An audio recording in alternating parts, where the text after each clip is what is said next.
Today on Slot Valley Racing, we'll be having a look at two NASCAR Series slot cars, the number 48 and the number 24, both sporting Super 3 chassis. As well, we'll be having a look at one of the racing rigs and its extraction chassis. All this and more today on Slot Valley Racing. Get your heart racing.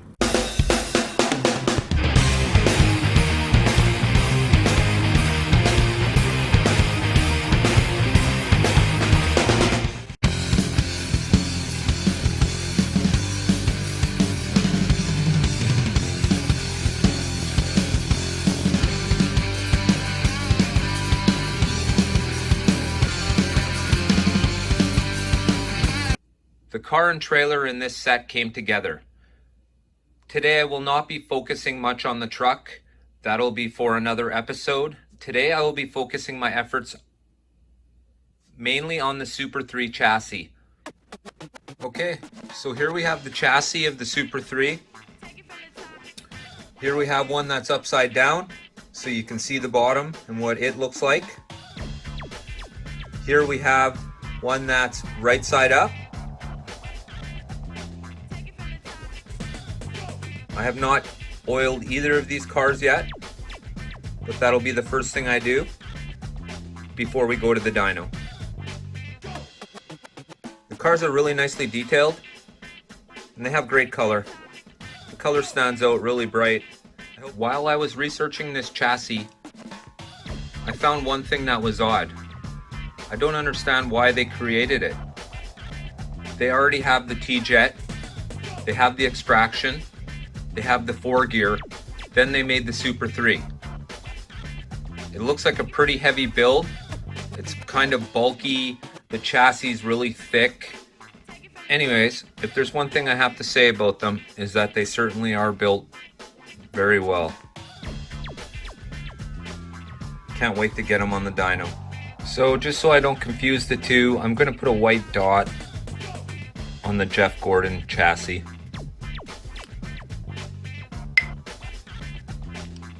So what we're going to do now is we're going to test both of these chassis on the dyno. We'll see what kind of numbers they produce, and then we'll put them up against other chassis. We'll put it up against a TYCO chassis, and we'll put it up against an extraction chassis. All right, I've been waiting for this moment all week. Finally, I get to see the numbers on the Super 3s. Let's go to the dyno. All right, let's put the Jeff Gordon chassis on.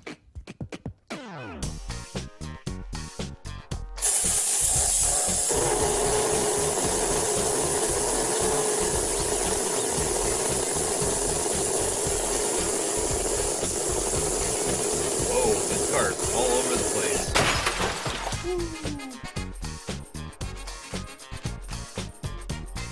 Okay, the Jimmy Johnson chassis.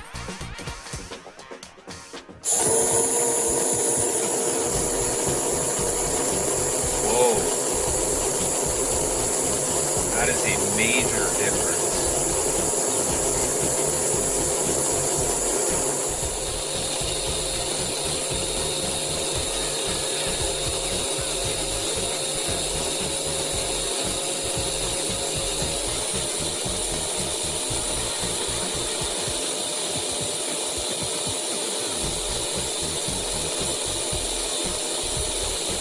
Now we put them up against a Mattel TYCO.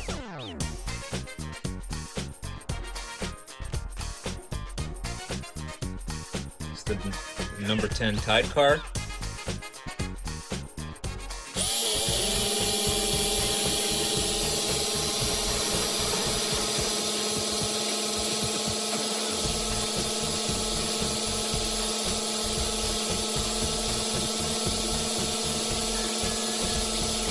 Quite a dramatic difference.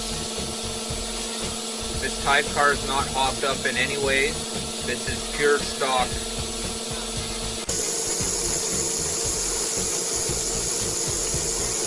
So I decided to go with the TJet chassis instead of an extraction chassis. Okay, so a quick recap on the dyno.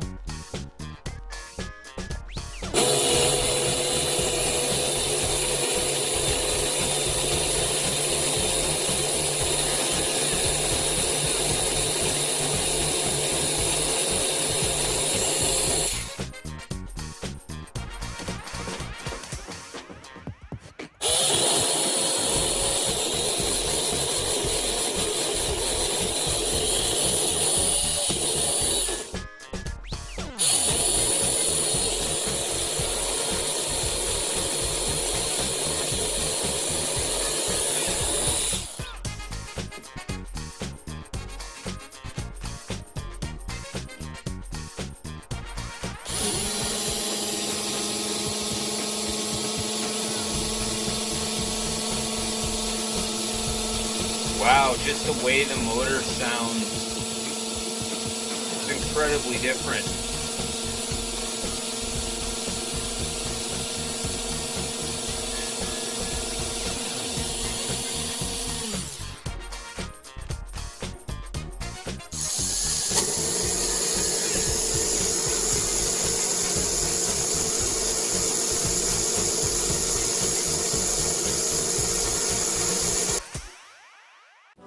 Before I get started, I'd just like to say thank you to all the people who have subscribed to my channel. To those of you who have not subscribed and have watched my videos, I hope they were at least entertaining for you. Maybe think about subscribing. Today, unfortunately, we will not be doing a track run. I've just received some lighting in the mail I've been waiting for my track layout, and hopefully it'll add some improvements.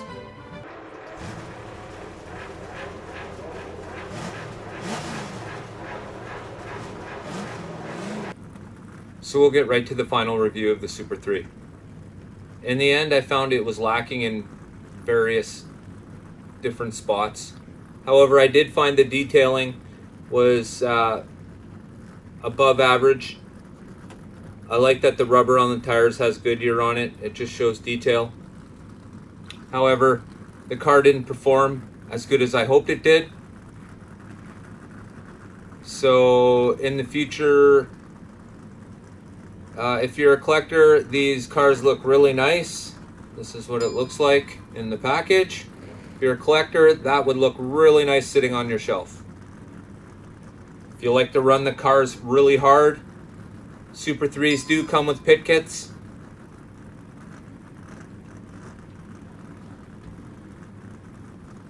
In the end, on the dyno, we showed that the Super 3 does not stack up.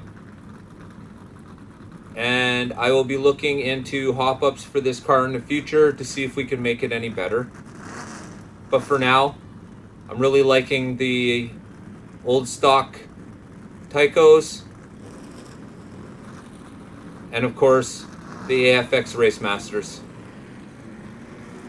I want to thank you all for joining me today at Slot Valley Racing. My name's Dan. Unfortunately, I have two pairs of eyes staring at me through the glass in the door. I think it's walk time. From all of us here at Slot Valley Racing, get your heart racing.